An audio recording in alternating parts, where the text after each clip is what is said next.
তো যাই হোক, আলহামদুলিল্লাহ সমস্ত পাখিগুলোকে আমরা তুলে দিচ্ছিলাম। এটার মধ্যে তুলে দেওয়ার পরে ওদেরকে আমরা খাবার দিব, খাবার দেওয়ার পরে পানি দিব। তো প্রথমে একদিন ওরা তেমন একটা খায় নাই এবং বুঝতেছিল না আসলে যে ওরা কি করবে আর কি। তবে আমি গত কয়েকদিনে দেখলাম যে খাঁচা পদ্ধতিতে আমার জন্য ঠিক আছে।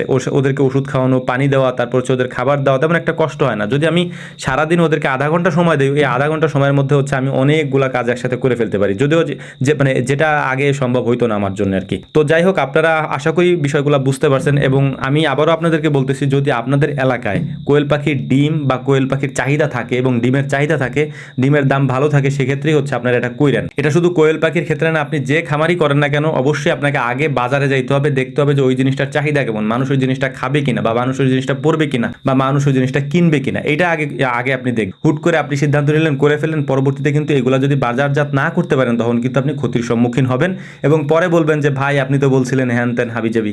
আমরা যেটা বলবো সেটা হবে ঠিক আছে, কিন্তু বাজারজাত কিন্তু আপনাকেই করতে হবে। আর